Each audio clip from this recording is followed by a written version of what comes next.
आज आमच्या घरी माझ्या बहिणीचं लग्न होतं आणि मी आनंदाने उडत फिरत होते. खूप प्रतीक्षा केल्यानंतर हा दिवस आला होता. आमच्या घराजवळच्या पार्कमध्ये लग्न आयोजित केलं होतं. मी माझ्या बहिणीच्या लग्नाची वाट कित्येक दिवसांपासून पाहत होते. कारण दिदीचं लग्नाचं वय थोडं निघून गेलं होतं आणि त्यामुळे तिचं लग्न जमत नव्हतं. पण नंतर अचानक एका चांगल्या ठिकाणी दिदीचं लग्न फायनल झालं आणि लगेच लग्नाची तारीखसुद्धा ठरली. शेवटी आज तो दिवस आला होता. घरातील सर्व पाहुणे लग्न मंडपात गेले होते. आता घरी फक्त माझा लहान भाऊ आणि मी राहिलो होतो. आम्ही दोघं पण निघालो होतो. लग्नाची मिरवणूक येणार होती. आम्ही जेव्हा लग्न मंडपात पोहोचलो त्यानंतर काही वेळाने लग्नाची मिरवणूक आली. अतिशय भव्य पद्धतीने पाहुण्यांचं स्वागत करण्यात आलं. लग्नाचे सर्व विधी होऊ लागले. काही वेळाने पंडितजींनी फेऱ्यासाठी बोलवलं. अतिशय आनंदी वातावरणात दिदीचं लग्न पार पडलं. दिदीच्या पाठवणीच्या अगोदर माझ्या बहिणीच्या सासूबाईंनी आमच्यासमोर एक विचित्र अट घातली. अशी अट ऐकून आम्ही सगळे थक्क झालो. त्यांचा आग्रह होता ही अट कोणत्याही किमतीत पूर्ण झालीच पाहिजे. आम्ही सगळे एकमेकांकडे बघत राहिलो. आमचे पाहुणेही आपापसात कुजबुजायला लागले. मी यापूर्वी असे काही पाहिले किंवा ऐकले नव्हते. माझं नाव स्नेहल आहे. लाडाने मला सर्वजण सोनी म्हणायचे आणि माझ्या बहिणीचं नाव दीप्ती आहे. माझं वय 23 वर्ष आहे. पण माझी बहीण माझ्यापेक्षा 4 वर्षांनी मोठी आहे. माझी बहीण 27 वर्षांची आहे. ग्रॅज्युएशननंतर माझ्या बहिणीने शिक्षण शिकणे सोडले होते कारण तिला अभ्यासाची आवड नव्हती. तिला स्वयंपाक आणि बेकिंगमध्ये करिअर करायचं होतं.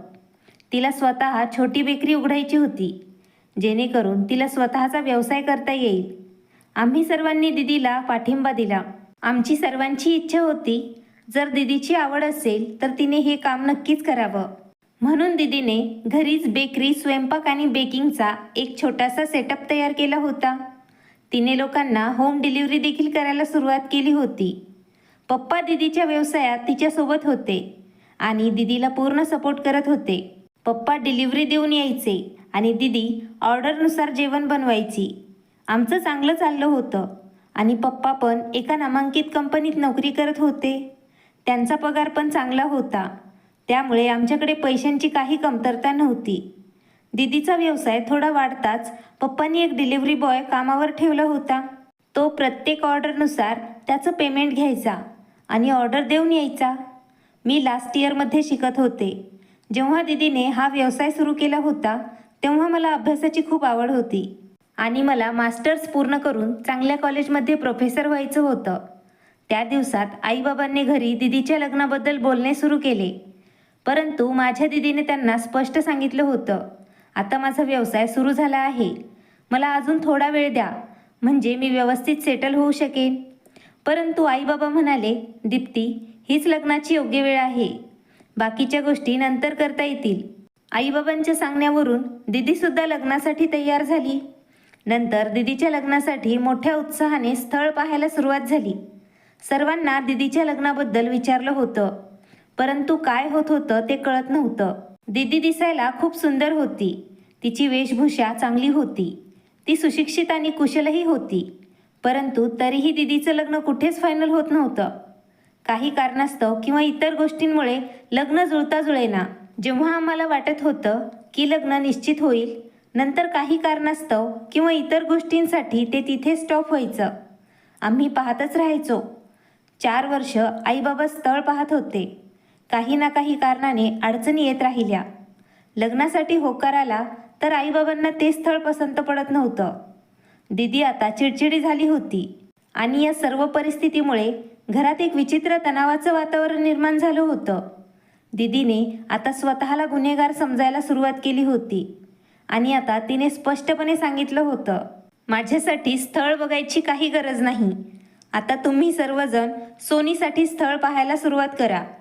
दिदी म्हणाली आता मला लग्न करायचं नाही. आईबाबांना दिदीचं दुःख समजलं होतं. पुन्हा पुन्हा लग्नासाठी नकार मिळणं ही खूप मोठी समस्या आहे आणि दिदी या समस्येतून अनेक वेळा गेली होती. परंतु आईबाबा हे मान्य करायला तयार नव्हते. त्यामुळे ते सतत आपल्या प्रयत्नात असायचे. परंतु या रोजच्या नकारामुळे दिदीला मानसिक त्रास होत होता. आम्हाला याची काहीच कल्पना नव्हती. दिदी ज्या भावनिक तोडफोडीला बळी पडली होती याची आम्हाला कल्पना त्या दिवशी आली, जेव्हा दिदीने एक अतिशय धोकादायक पाऊल उचललं होतं.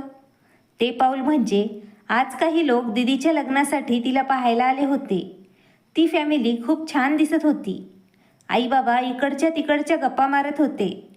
तेवढ्यात अचानक त्या काकू म्हणाल्या, मुलीला बोलवा. आई म्हणाली, नक्कीच, मी तिला लगेच घेऊन येते. आईने दिदीला रूममधून बाहेर आणलं. पण दिदी तिच्या नेहमीच्या साध्या पद्धतीने तयार होऊन आली होती. दिदी जाऊन सोफ्यावर बसली. नंतर त्या मुलाची आई म्हणाली, मुलगी चांगली आहे, परंतु वय खूप झालेलं दिसत आहे. हे ऐकून दिदीने आईकडे पाहिलं, पण आईने तिला गप्प राहण्याचा इशारा केला आणि दिदीच्या ऐवजी आईने स्वतःच उत्तर दिलं. आई म्हणाली, ती अवघी 26 वर्षांची आहे. परंतु त्या काकू हे मान्य करायला तयार नव्हत्या, कारण दिदीचं शरीर पूर्वीपेक्षा थोडं जाड दिसत होतं. म्हणून कदाचित त्यांचं म्हणणं होतं, तुमची मुलगी नक्कीच 32-33 वर्षांची दिसते. आई बाबा गप्प बसले. नंतर ती काकू म्हणाली, तुम्ही हुंड्यात काय काय देणार? हे ऐकून दिदीला धक्का बसला. ती उठली आणि हॉलमधून बाहेर निघून गेली. त्या काकूंना हा उद्धटपणा वाटला. त्याचवेळी त्या उठून उभ्या राहिल्या आणि म्हणाल्या, पहिली गोष्ट, ही मुलगी इतकी वयस्कर आहे, वरून हिचे नखरे तर बघा. आम्हाला नाही करायचं अशा मुलीसोबत लग्न. माझ्या मुलासाठी खूप चांगले स्थळ येत आहेत. हिच्यापेक्षा लहान आणि सुंदर, जास्त हुंडा देणाऱ्या मुलींचं स्थळ त्याच्यासाठी तयार आहे. ती काकू आईबाबांना वाईट बोलत निघून गेली. ते गेल्यावर आईसुद्धा रडायला लागली, कारण तिने याआधी अशा परिस्थितीचा सामना केला नव्हता. परंतु आज हद्दच झाली होती. दिदीने सुद्धा स्वतःला स्वतःच्या खोलीत कोंडून घेतलं होतं आणि आई बाबा वेगळेच चिंतेत बसलेले होते. घरातील वातावरण खूप विचित्र झालं होतं. परंतु सगळ्यांना नॉर्मल करण्यासाठी मी इकडच्या तिकडच्या गप्पा करत होते. मी पटकन रात्रीचा स्वयंपाक बनवला. सर्वांना डायनिंग टेबलवर यायला सांगितलं. आई बाबा काही वेळाने हात धुवून आले होते. मी दिदीला आवाज दिला आणि बाहेर यायला सांगितलं, परंतु दिदीने दार उघडलं नाही. मी 2-3 वेळा दार ठोठावलं, पण आतून काहीच प्रतिसाद आला नाही. मी चिंतेत माझ्या वडिलांकडे पाहिलं, पण त्यांनी सुद्धा नजर चोरली. आम्हाला बळजबरी जेवायला बसावं लागलं. आम्हाला वाटलं होतं दिदी रूम बंद करून रडत असेल, परंतु आता या गोष्टीला 5 तास उलटून गेले होते. दिदीने अजूनही दरवाजा उघडला नव्हता. जेवण झाल्यावर मी पुन्हा दिदीच्या खोलीचा दरवाजा ठोठावला आणि जोरात ओरडले, पण दिदीने माझ्या प्रश्नाचं उत्तर दिलं नाही. आता मला काळजी वाटू लागली. म्हणूनच मी पप्पांना म्हणाले, पप्पा, मला काही बरं वाटत नाही. प्लीज हे दार कसंही करून उघडा. मला दिदीची खूप काळजी वाटत आहे. आता तर पप्पासुद्धा घाबरले होते, कारण दिदीने या अगोदर असं कधीच केलं नव्हतं. म्हणून पप्पाने आणि लहान भावाने मिळून तो दरवाजा तोडला. परंतु दार तुटताच समोर जे दृश्य आलं ते पाहून आमच्या सर्वांच्या पायाखालून जमीनच सरकली. दिदी समोरच बेडवरती खाली तोंड करून झोपली होती. मी पुढे येऊन तिला सरळ केलं. दिदी पूर्णपणे बेशुद्ध झाली होती आणि तिच्या तोंडातून थोडा फेस देखील येत होता. आम्ही खूप घाबरलो. मी काळजीत पडले आणि तिची नाडी तपासली, जी खूप हळू चालत होती. मी पप्पांना म्हणाले, दिदीला काय झालं आहे? लवकरात लवकर दिदीला दवाखान्यात घेऊन जाऊया. आई आणि बाबाचे हातपाय तर सुन्न पडले होते. तरुण मुलीला अशा अवस्थेत पाहणं खूप कठीण काम आहे. आम्ही सर्वांनी तिला दवाखान्यात नेलं. तिथे तिच्यावर इमर्जन्सी उपचार करण्यात आले. डॉक्टरांच्या म्हणण्यानुसार अजून थोडा वेळ गेला असता तर तिला वाचवणं अशक्य झालं असतं. डॉक्टर सांगत होते, ही पोलीस केस आहे, पोलिसांना कळवावं लागेल. परंतु पप्पाने त्यांना विनंती केली, आमच्या मुलीची बदनामी होईल. माझ्या वडिलांची असहाय्यता समजून डॉक्टरांनीही पोलिसांना काही कळवलं नाही. दिदीला रात्रभर हॉस्पिटलमध्ये ठेवलं होतं. सकाळपर्यंत तिची तब्येत बरीच सुधारली होती. दिदी शुद्धीवर आल्यानंतर ती कोणाशीही काही बोलली नाही. ती फक्त अश्रू ढाळत रडत राहिली. मी पण दिदीला काहीही बोलले नाही. तिच्या मनातील दुःख मला माहीत होतं. मुलींमध्ये कोणताही दोष नसताना तिला लग्नासाठी पुन्हा पुन्हा नकार मिळणं याने खूप त्रास होतो. मी दीदीचं दुःख समजू शकते. सकाळी डॉक्टरांच्या भेटीनंतर आम्ही दीदींना घरी आणले. दीदीने झोपेच्या गोळ्या घेतल्या होत्या. तेव्हा आमच्या घरात जणू मरणोत्तर शांतता पसरली होती. माझे पप्पा तर स्वतःला अपराधी समजू लागले. त्यांच्यामुळेच आज त्यांची मुलगी दुखावली गेली आहे. आणि मी कधी आईबाबांना प्रोत्साहन द्यायचे, तर कधी दीदीला प्रोत्साहन द्यायचे. दीदीला या समस्येतून बाहेर पडायला 2 ते 3 दिवस लागले होते. तोपर्यंत आम्ही सुद्धा नेहमीच्या रुटीनला परतलो. पण आता कधी कधी मी दीदींना समजावून सांगायचे, तुला काही झालं असतं तर आईबाबांनी काय केलं असतं? त्यांच्या आयुष्यात पूर्वी कमी समस्या होत्या का, ज्यात तू आता भर टाकत आहेस? तू त्यांना त्रास देत आहेस दीदी. मी दीदीला खूप समजावलं.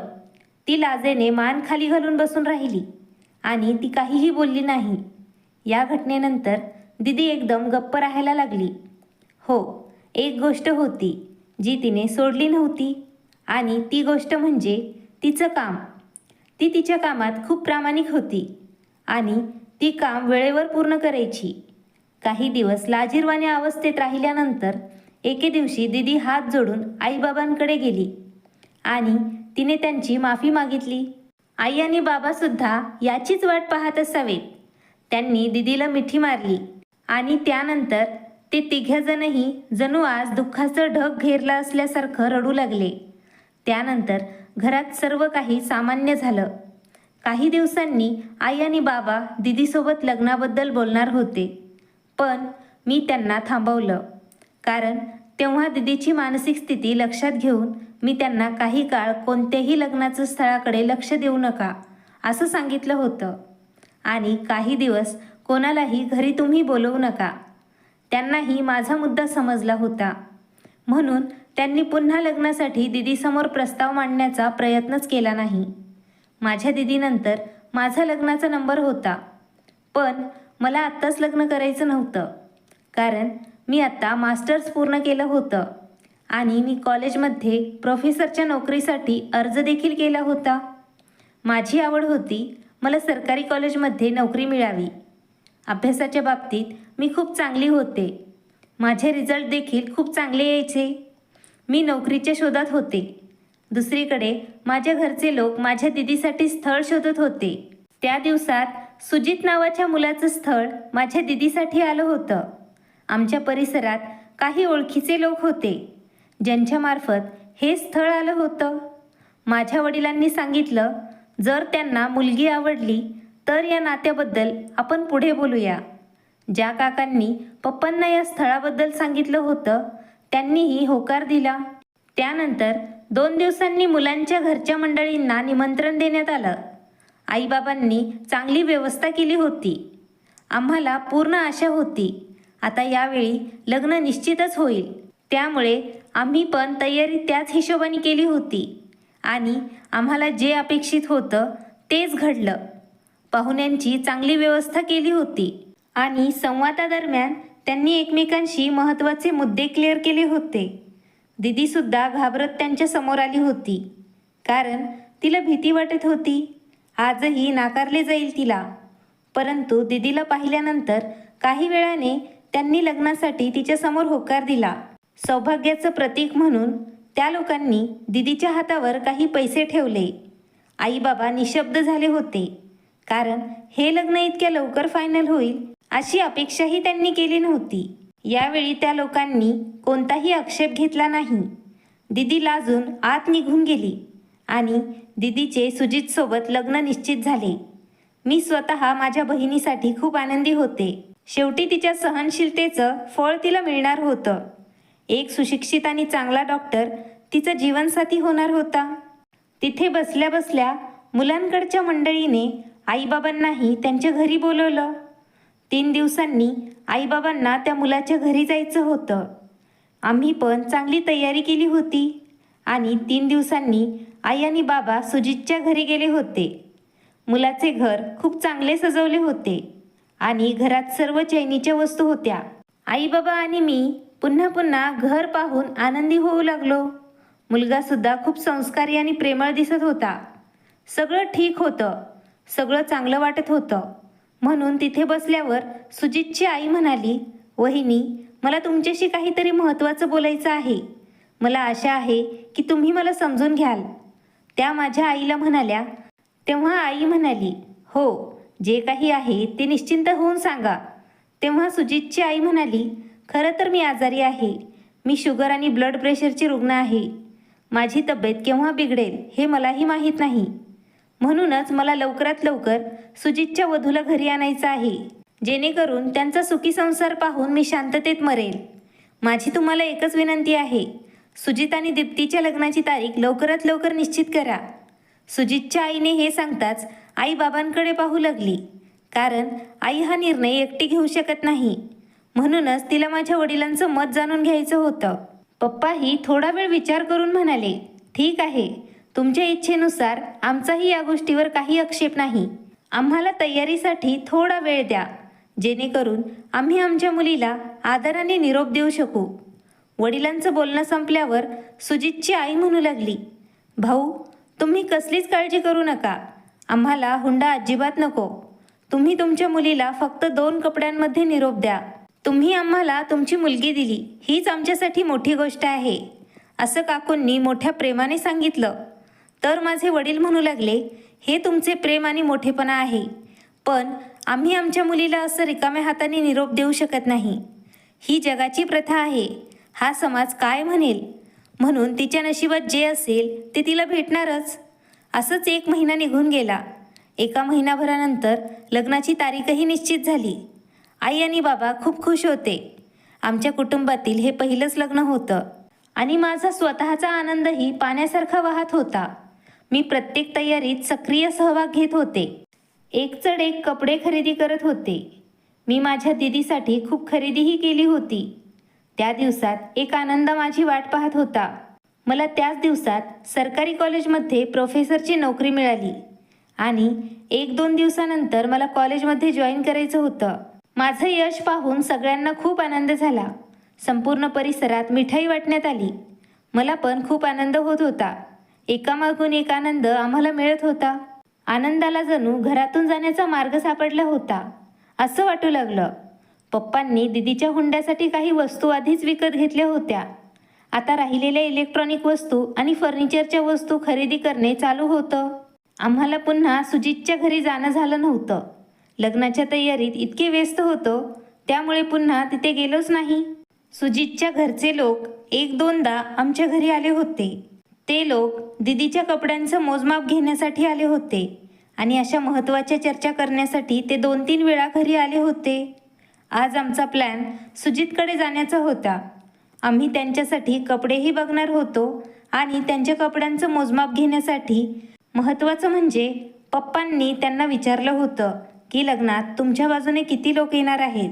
या अनुषंगाने मी आणि पप्पा सुजितच्या घरी आलो. ही बातमी आम्ही अगोदरच त्यांना दिली होती, त्यामुळे काकू दारातच हजर होत्या. त्यांनी आमचं छान स्वागत केलं आणि आम्ही घराच्या आत बसलो. सुजितचे वडील घरी नव्हते. सुजित घरी होता, त्याचं मोजमाप घेतलं आणि माझ्या वडिलांनी काकूंना विचारलं, लग्नाला तुमच्या बाजूने किती लोक येणार आहेत. काकूंनी स्पष्टपणे सांगितलं, आमच्या बाजूने 15 ते 20 लोक येतील. याचे कारण म्हणजे आम्ही तुम्हाला जास्त त्रास देणार नाही, परंतु जेव्हा आमच्या घरी रिसेप्शन होईल तेव्हा आम्ही हा विधी मोठ्या थाटामाटात पार पाडू आणि शहरातील सर्वात मोठ्या नामांकित हॉटेलमध्ये तो साजरा करू. पप्पांनी त्यांना सांगितलं होतं, तुम्ही जास्तीत जास्त लोक लग्नासाठी आणू शकता. या गोष्टीला आमचा काही आक्षेप नाही, पण काकूंनी स्पष्टपणे नकार दिला. म्हणूनच वडिलांनी त्यांच्या आनंदाला होकार दिला. मला काकूंची ही गोष्ट आवडली नाही, कारण त्यांनी आम्हाला अगदी उद्धटपणे नकार दिल्यासारखं मला वाटलं. नाहीतर आम्ही इतके गरीब नव्हतो की आम्ही 150 लोकांची काळजी घेऊ शकलो नसतो. मी जाता जाता माझ्या वडिलांना पण सांगितलं की काकू जे काही बोलल्या ते मला पटलं नाही. आमचा आनंदही त्यांना बघायला हवा होता. परंतु माझ्या वडिलांनी मला सांगायला सुरुवात केली, त्यांचा मुद्दाही बरोबर आहे. मुलीच्या कुटुंबावर इतका भार टाकणे योग्य नाही, त्यामुळे त्यांनी नकार दिला असावा. आता घरी जाऊन तुझ्या बहिणीला किंवा आईला तू हे सांगू नकोस, त्यांनाही वाईट वाटेल. मग मी सुद्धा गप्प बसले. पण माझ्या मनात एक गाठ पडली. त्यानंतर लग्नाच्या मी तयारीला लागले आणि मग लग्नाचा दिवसही आला. वधूच्या वेशात दीदी निंबू कलरच्या लेहंग्यात खूपच सुंदर दिसत होती. वधू दीदी आकाशातून अवतरलेल्या देवदूतासारखी दिसत होती. मी नेहमी दीदीला साध्या वेशभूषेत पाहिलं होतं, पण आज त्यांचा असा पेहराव पाहून मला आश्चर्य वाटलं. दीदी खरंच एखाद्या देवदूतासारखी दिसत होती. मी लगेच दीदीकडे बघितलं आणि आई बाबा पण दीदीकडे बघून हसत होते, परंतु त्यांच्या डोळ्यात अश्रू आले. दीदीपासून वेगळं होण्याचं दुःख आणि दोघांना आनंदही खूप होऊ लागला. लग्नाची मिरवणूक आली होती. लग्नाचे विधी व्यवस्थित पार पडले होते, पण अचानक असे काही घडले त्यामुळे सर्वांना खूप मोठा धक्का बसला. सुजितच्या आईने सांगितलं, जेव्हा नदूवधूची पाठवणी केल्यानंतर तिला घरी घेऊन जाण्या तिला दवाखान्यात घेऊन जातात आणि त्यानंतरच आम्ही तिला घरी घेऊन जातो. माझ्या आईने हे ऐकलं तेव्हा तिला आश्चर्य वाटलं. आई म्हणाली, आम्ही या अगोदर अशी विधी ऐकली नाही आणि पाहिलासुद्धा नाही. ही किती विचित्र प्रथा आहे. आई जरा रागानेच म्हणाली, पण काकू त्यांच्या बोलण्यावर ठाम होत्या. त्या म्हणाल्या, ही त्यांच्या घरची प्रथा आहे. ती प्रथा त्यांच्या कुटुंबात वर्षानुवर्ष चालत आलेली आहे. त्या त्यांच्या प्रथा संपवू शकत नाही. आई म्हणू लागली, तुम्ही असं कसं करू शकता? लग्नानंतर नववधूला घरी नेण्याऐवजी दवाखान्यात नेणार ही कसली प्रथा? शेवटी याचा मुद्दा काय आहे? काकू म्हणू लागल्या, ही आमची वर्षानुवर्ष चालत आलेली प्रथा आहे आणि तुम्हाला ही प्रथा पाळावीच लागेल. आजपर्यंत आम्ही तुम्हाला काही मागितलं नाही. आम्ही तुमच्याकडून कोणत्याही हुंड्याची देखील मागणी केली नाही, पण आता तुम्हाला या प्रथेबद्दल मान्य करावंच लागेल. काकूंचं म्हणणं ऐकून आई गप्प झाली. प्रकरण जसं जसं पसरलं तसं ते पुरुषांपर्यंत पोहोचलं. मुलांच्या बाजूची माणसे त्यांच्याच बाजूने बोलत होती. ती त्यांच्या बाजूची प्रथा होती. त्या प्रथा पूर्ण कराव्याच लागतील. ते सर्वजण म्हणत होते, आम्ही आमच्या घरच्या परंपरेनुसार मुलीला अगोदर दवाखान्यात घेऊन जाऊ आणि नंतर तिला घरी घेऊन जाऊ, असं सगळंजण सांगत होते. पण आई बाबा याला अजिबात सहमत नव्हते. ते सांगत होते की आत्ता तिला घरी घेऊन जा, नंतर दवाखान्यात घेऊन जा. पण ते कोणत्याही प्रकारे राजी होत नव्हते आणि शेवटी निर्णय मुलाच्या घरच्यांच्या बाजूने घेण्यात आला. कारण आईबाबांना सुद्धा भीती होती की ते लोक या छोट्याशा गोष्टीचं निमित्त करून लग्न मोडून निघून जातील. या गोष्टीसाठी त्यांचं हृदय धडधडत होतं, पण त्यांची मजबुरी होती. त्यामुळे त्यांना मुलाच्या आईचा सल्ला मान्य करावा लागला आणि नंतर दिदीचा निरोप घेतला. दिदीला गाडीत बसवण्यात आलं. सुजित आणि वरातीत आलेले इतर लोक निघून गेले होते. आई बाबा आणि मी दिदीच्या मागे दवाखान्यात गेलो. आम्हाला जरा अस्वस्थ वाटू लागलं. दिदीला असं एकटीला दवाखान्यात पाठवण्याची भीतीसुद्धा वाटत होती. सगळ्यांनी दिदीला ऑपरेशन थिएटरमध्ये नेलं. काही वेळाने आम्ही पाहिलं की त्या मुलाच्या कुटुंबातील सर्व पुरुष वैद्यकीय कपड्यात होते आणि ते सर्व ऑपरेशन थिएटरमध्ये गेले. मम्मी आणि मी काळजीत बसलो होतो. आम्हाला प्रतीक्षा करणं शक्य नव्हतं, परंतु ही एक मजबुरी होती. त्यामुळे आम्हाला इथेच बसावं लागलं. मी अस्वस्थपणे इकडे तिकडे फिरू लागले, पण काही वेळाने माझा धीर सुटला आणि मी ऑपरेशन थिएटरचा दरवाजा उघडून आत गेले. माझ्या मागे माझे आई आणि वडीलही आत आले, परंतु आत आल्यानंतर माझ्या पायाखालून जमीनच सरकली. ऑपरेशन थिएटर रिकामं होतं. तिथे कोणीच नव्हतं. आई बाबा आणि मी हैराण झालो आणि काळजीत पडलो. मी धावत बाहेर पडले आणि तिथे उपस्थित असलेल्या कर्मचाऱ्यांना विचारलं, पण कोणालाही याबद्दल काहीच माहिती नव्हतं. आम्ही स्वतः त्यांना ऑपरेशन थिएटरमध्ये जाताना पाहिलं होतं, परंतु ते बाहेर येताना आम्ही पाहिलं नाही. मी हॉस्पिटलचा संपूर्ण शोध घेतला. प्रत्येक स्टाफला विचारलं, पण कोणालाच काही कळलं नाही. आम्ही खूप अस्वस्थ झालो होतो. आई खूप रडायला लागली होती. काय झालं मला काहीच समजत नव्हतं. रडल्यामुळे आईचा BP हाय झाला आणि तिची तब्येत अचानक बिघडली. नंतर आईला त्याच दवाखान्यात दाखल केलं. पप्पा आणि मी रस्त्यावर दिदीचा शोध घ्यायला निघालो होतो, पण दिदी किंवा सुजितचे काही चिन्ह दिसत नव्हते. आम्ही त्यांच्या घरीसुद्धा गेलो होतो, पण तिथेही कुलूप होतं. आम्ही शेजाऱ्यांना विचारल्यावर कळलं की त्यांनी आठवड्याभरापूर्वी हे घर सोडून निघून गेले आहेत. हे ऐकून आता वडिलांची तब्येतही बिघडली होती. शेवटी त्यांच्या तरुण मुलीचा मुद्दा होता. ते माझ्या दिदीला घेऊन कुठे गेले मला माहीत नाही. मी आजूबाजूच्या लोकांना विचारलं, परंतु त्या लोकांनी या लोकांबद्दल काहीही माहीत नव्हतं असं सांगितलं. सर्वांनी सांगितलं ते एका आठवडाभरापूर्वी येथून निघून गेले आहेत. हे घर त्यांनी काही महिन्यांपूर्वीच भाड्याने घेतलं होतं आणि त्यांच्या मुलाचं लग्न होतं. कोणालाच काहीच कळलं नाही. आम्ही काळजीत दवाखान्यात परत गेलो. आत्तापर्यंत आईची तब्येत खराबच होती. पप्पा आणि मी तिथेच आईजवळ बसलो होतो. संपूर्ण रात्र कशी तरी निघून गेली होती. देवाचे आभार, दुसऱ्या दिवशी सकाळी आईची प्रकृती थोडी बरी झाली होती. त्यामुळे डॉक्टरांनी तिला तपासून डिस्चार्ज दिला होता. आम्ही घरी आलो. रिकामं घर आम्हाला खायला उठत होतं. आम्ही हॉलमध्ये असं बसलो जसं आमची सर्व बचत कोणीतरी लुबाडून नेली आहे. एकमेकांपासून नजर चोरत आम्ही आमच्याच विचारात हरवून गेलो होतो. दीदीबद्दल आत्तापर्यंत काहीही माहीत झालं नव्हतं. येणारा प्रत्येक क्षण आमच्यावर भारी पडत होता. अर्थातच आम्ही तिचं लग्न करून तिला निरोप दिला होता, पण ती ज्या प्रकारे बेपत्ता झाली होती त्यामुळे आम्हाला धक्का बसला होता. कारण ते लोक एका आठवडाभरापूर्वी हे घर सोडून कसे काय गेले होते, ते कुठे राहत होते आणि माझ्या दिदीला त्यांनी कुठं नेलं होतं, त्यांचा उद्देश काय होता मला माहीत नाही. या विचारानेच माझा आत्मा थरथर कापत होता. अचानक माझ्या मनात एक विचार आला आणि मी माझ्या वडिलांना सांगितलं की आपण पोलिसात तक्रार नोंदवूया, अन्यथा दिदीला ते लोक विजा पोहोचवतील. तेव्हा माझे वडील मला म्हणाले, अशा प्रकारे आपली बदनामी होईल. अगोदरच तिच्या लग्नात जे काही घडलं आहे त्याबद्दल लोकांनी खूप गोष्टी केल्या आहेत. त्यात मी पोलिसात तक्रार केली तर ठिकठिकाणी आपल्या चर्चा होऊ लागतील. पण मी म्हणाले, पप्पा आपण दिदीचाही विचार केला पाहिजे. असं नको व्हायला. आपण बदनामी होण्याचा विचार करत बसलो तर दिदीच्या जीवाला धोका होऊ शकतो. पप्पा गप्प झाले आणि आईसुद्धा रडू लागली. आई रडत म्हणाली, अहो सोनी एकदम बरोबर बोलत आहे. तुम्ही पोलिसात तक्रार नोंदवा. माझ्या मुलीला कुठूनही शोधून माझ्याकडे परत आणा. ती कोणत्या अवस्थेत असेल मला माहीत नाही. ते क्रूर लोक कोण आहेत, त्यांनी माझ्या मुलीला कुठे नेलं आहे हे मला काही माहीत नाही. आईने ओरडत असं म्हणताच वडील जागचे उठले आणि आतल्या खोलीत निघून गेले. मला स्वतःलाही जाणवलं आम्ही दोघी दुःखी होतो, तर पप्पासुद्धा आमच्यापेक्षा जास्त दुःखी होते. वेळ झपाट्याने जात होता, पण आम्हाला प्रत्येक क्षण वर्षासारखा वाटत होता. आमची झोपच उडाली होती.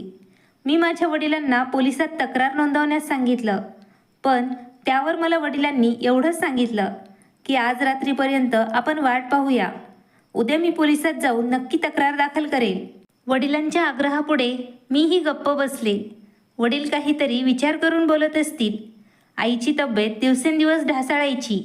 कधी तिची शुगर वाढायची तर कधी तिचा BP हाय होत होता. मी कधी आईकडे बघायचे तर कधी वडिलांकडे बघायचे. हा काळ आमच्यासाठी खूप कठीण होता. संपूर्ण रात्र अशीच निघून गेली होती. आत्तापर्यंत दिदीचा काहीही पत्ता लागला नव्हता. दुसऱ्या दिवशीची सकाळ आमच्यासाठी अजिबात उजाडली नव्हती. पप्पा अस्वस्थतेने आत बाहेर फिरत होते, तर आई हाय BPमुळे बेडवरती पडून होती आणि माझी बहीण कोणत्या अवस्थेत असेल, ती कुठे असेल हे मला कळत नव्हतं. मी चिंतेत बसले होते. दिवस असाच गेला आणि मी माझ्या वडिलांशी भांडू लागले. तुम्ही पोलिसात तक्रार का दाखल करत नाही? असं बसून काहीही साध्य होणार नाही. आता पप्पासुद्धा माझ्या बोलण्याशी सहमत होताना दिसत होते. ते पोलीस स्टेशनला जायच्या तयारीतच होते. तेवढ्यात दारावरती टकटक झाली. मी आश्चर्याने पप्पांकडे पाहिलं. मला कळलं नाही यावेळी कोण आलं असेल. मी दरवाजाकडे आले, पण दार उघडताच मला समोर माझ्या दिदीचा चेहरा दिसला आणि मी तिला आनंदाने घट्ट मिठी मारून ओरडू लागले. पण काही वेळातच माझी दिदी माझ्या मिठीत बेशुद्ध झाली होती. मी लगेच ओरडून पप्पा आणि आईला आवाज दिला. दोघेही धावत आले. दिदींना पाहून दोघांनाही खूप आश्चर्य वाटलं आणि त्यांनी प्रथम देवाचे आभार मानले. पण दिदीला बेशुद्ध अवस्थेत पाहून त्यांना खूप काळजी वाटू लागली. आम्ही तिला उचलून आत घेऊन आलो. काही वेळाने दिदी शुद्धीत आली, पण दिदीचा रंग फिका पडला होता.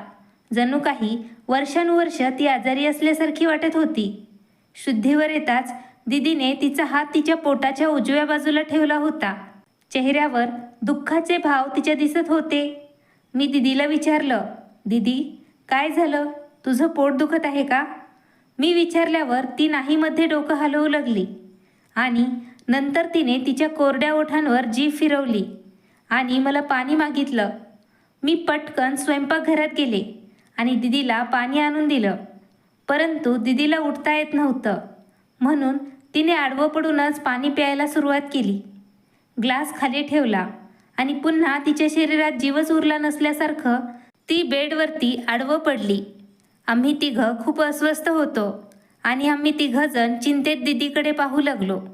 अखेर तिच्यासोबत काय झालं आहे? मी दिदीला म्हणाले, "दीदी, काय झालं आहे? काहीतरी सांग आम्हाला." मी दिदीला विचारलं तेव्हा दिदी हळूच बोलली. दिदीने सांगितलं, "जेव्हा मला लग्नमंडपातून हॉस्पिटलमध्ये नेलं तेव्हा त्यांनी मला थेट ऑपरेशन थिएटरमध्ये नेलं. हे पाहून मी खूप घाबरले होते आणि पुन्हा पुन्हा मी त्यांना विचारत होते, मला इथे तुम्ही का आणलं आहे? पण माझ्या प्रश्नाची उत्तरं कोणीच देत नव्हतं. आणि इतक्यात सुजित आणि त्याच्या घरचे लोक ऑपरेशन थिएटरमध्ये आले. त्यातील एकाने नाकाला माझ्या रुमाल लावला आणि मला बेशुद्ध केलं. त्यानंतर माझे भान हरपले. त्यांनी मला दवाखान्यातून बाहेर काढलं आणि एका रिकाम्या घरात कसं नेलं ते मला माहीत नाही. पण जेव्हा मी शुद्धीत आले तेव्हा मी धुसूर डोळ्यांनी पाहिलं. ते घर जुनं होतं. त्यांनी मला एका बेडवरती झोपवलं आणि माझ्या जवळच्या टेबलवर काहीतरी पडलेलं दिसत होतं, जशा प्रकारे डॉक्टरांचं साहित्य असतं तसं. मी सुजितला माझ्यावर झुकलेलं पाहिलं होतं, परंतु त्यावेळी मला काहीच जाणवलं नाही, कारण मी कदाचित कुठल्या तरी औषधांच्या प्रभावाखाली होते. काही वेळाने मी पुन्हा बेशुद्ध झाले होते. नंतर किती तासांनी मला शुद्ध आली कोणास ठाऊक. माझ्या शरीरात तीव्र वेदनांची लाट उसळली. मी पोटाच्या उजव्या बाजूला हात ठेवला आणि जोरात किंचाळले, पण त्यावेळी कदाचित कोणीच तिथे उपस्थित नव्हतं. नाहीतर कोणीतरी माझी किंकाळी नक्कीच ऐकली असती. मी अजूनही हॉस्पिटलच्या बेडसारख्या एका बेडवर पडलेली होते आणि कदाचित माझे पाय बांधलेले असावेत. त्यावेळी मला हालता येत नव्हतं. माझा एक हात पण बांधला होता. मी अवघडून आजूबाजूला बघितलं, पण मला तिथे कोणीच दिसलं नाही. ही जागा माझ्यासाठी अनोळखी होती आणि इथे कोणीही नव्हतं. मला खूप भीती वाटत होती, पण मला इथून बाहेर पडण्याचा मार्ग दिसत नव्हता. पोटाच्या उजव्या बाजूने येणारी वेदनांची लाट माझ्या सर्व अंगभर धावत होती. जणू माझा जीव निघून जात आहे. या त्रासाला किती वेळ निघून गेला माहीत नाही. नंतर मी संध्याकाळी सुजितला पाहिलं. तो मला भेटायला आला होता. मी त्याला विचारलं, "तू माझ्यासोबत काय केलंस? मी तुझी पत्नी आहे. तू माझ्यासोबत काय केलंस?" पण तो मला म्हणाला, "तू माझी पत्नी नाहीस. मी माझा हेतू साध्य करण्यासाठी हे लग्न केलं होतं." त्याने विचित्र शब्दात मला हे सर्व सांगितलं होतं. मी विचारलं, "काय उद्देश आहे तुझा?"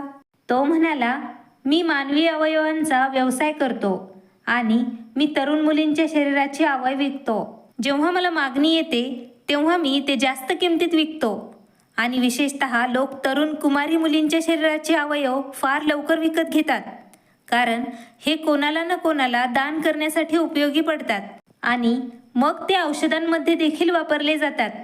ते मेकअपमध्ये देखील वापरले जातात. मला नुकतीच एक कुमारी मुलीच्या किडनीची मागणी आलेली होती. खूप श्रीमंत व्यक्ती होता तो. त्याला त्याच्या एकुलत्या एक मुलीसाठी किडनी हवी होती. त्यासाठी तो मला वाटेल ती किंमत द्यायला तयार झाला होता.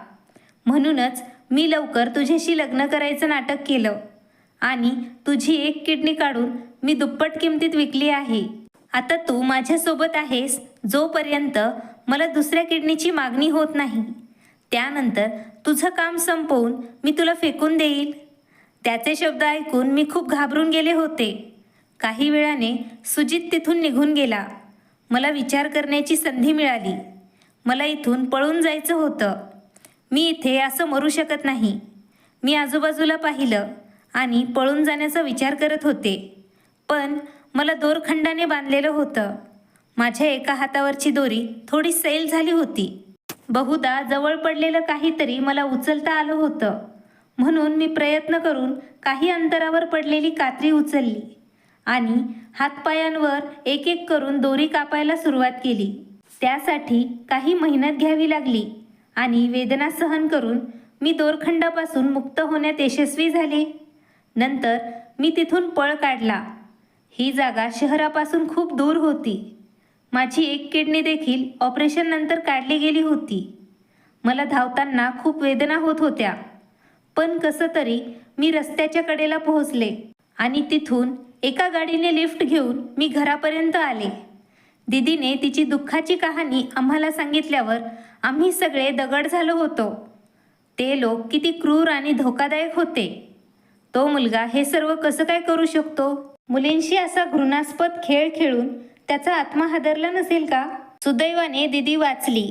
आत्ता फक्त एकच किडनी गेली होती, नाहीतर त्याने दीदीचे काय केले असते? पप्पा यावेळी उठले आणि बाहेर निघून गेले. मला माहीत होतं ते कुठे गेले आहेत. हे काम ते अगोदर करायला तयार नव्हते. या समाजाला घाबरून, प्रतिष्ठेला घाबरून ते घाबरत होते. माझे वडील पोलिसात तक्रार करायला गेले होते. माझ्या दीदीला या सगळ्यातून बाहेर यायला खूप वेळ लागला होता. यामुळे ती मानसिकदृष्ट्या खूप अस्वस्थ होती. या घटनेला आज 1 वर्ष उलटून गेलं आहे. वडिलांच्या मेहनतीचं फळ शेवटी मिळालं. सुजितला पकडण्यात पोलिसांना यश आलं. दीदीने त्याला ओळखलं आणि त्याच्यावर गंभीर गुन्हा दाखल केला. सुजित आत्ता पोलीस कोठडीत आहे आणि पोलीस त्याचा चांगलाच पाहुणचार करत आहेत. पोलिसांचा पाहुणचार पाहून सुजितने त्याच्या साथीदारांचं नावसुद्धा पोलिसांना सांगितलं आहे. त्यांनाही पोलिसांनी ताब्यात घेतलंय. हळूहळू दीदी पुन्हा तिचं आयुष्य जगत आहे. आता तिने आईबाबासमोर हात जोडून विनंती केली होती, आता तुम्ही माझ्यासमोर माझ्या लग्नाचा उल्लेखसुद्धा करू नका. तिने पुन्हा तिचा व्यवसाय सुरू केला होता. दीदीचे रेस्टॉरंट चालू झाले होते. आई बाबा आमच्यासमोर कधीच लग्नाबद्दल बोलले नाहीत. दीदीने चुकूनही लग्नाचा उल्लेख केला नाही. ती म्हणायची की लग्न हा जीवनाचा अविभाज्य भाग नाही. स्त्री पुरुषाच्या सोबतीशिवायही स्वतःच्या पायावर उभी राहू शकते आणि एकटीने आयुष्य जगू शकते. पण आईबाबांच्या हृदयात कुठेतरी हे नक्कीच होतं. त्यांच्या दोन्ही मुली त्यांच्या घरी जाऊन सुखात राहाव्या. परंतु दीदीसोबत झालेल्या अपघातामुळे ते दोघं इतके घाबरले होते, त्यामुळे त्यांनी लग्नाचा विचारही केला नाही. आता अपघात होऊन 3 वर्षे उलटून गेले आहेत. माझ्या दीदीसोबत माझ्या वडिलांना माझीसुद्धा काळजी वाटत राहते, कारण माझं पण लग्नाचं वय निघून जात होतं. परंतु ते मला कधी म्हणू शकत नव्हते. त्या दिवशी आईबाबाची चिंता संपली जेव्हा मला माझ्या कॉलेजमधल्या प्रोफेसरने लग्नाची मागणी घातली. दिग्विजय माझ्या कॉलेजमध्ये प्रोफेसर होता. आम्ही दोघे छान बोलायचो. पण एक दिवस दिग्विजयने मला लग्नाची मागणी घातली. मला पण दिग्विजयमध्ये काही कमतरता दिसत नव्हती. मी दिग्विजयबद्दल आईबाबांना सांगितल्यावर आईबाबा खुश झाले. दीदी पण खुश झाली. आमची एंगेजमेंट झाली आणि लवकरच लग्नसुद्धा झालं. मी वधू बनून दिग्विजयच्या घरी आले. दिग्विजय खूप छान होता. त्याने माझी खूप काळजी घेतली. माझ्या आयुष्यात कुठेही दुःख नव्हतं, फक्त आनंदच होता. कधी कधी माझ्या दीदीचा विचार केला की माझं मन दुःखाने भरून येतं. मी माझ्या दीदीच्या आयुष्यातही दिग्विजयसारखा जीवनसाथी यावा अशीच ईश्वरचरणी प्रार्थना करत असते. तिला आयुष्यातील सर्व सुख मिळावेत हीच माझी इच्छा आहे. मित्रांनो, तुम्हाला कथा कशी वाटली ते आम्हाला नक्की कॉमेंटमध्ये सांगा. कथा आवडल्यास नक्की लाईक, शेअर आणि सबस्क्राईब करायला विसरू नका. धन्यवाद. आभारी आहोत.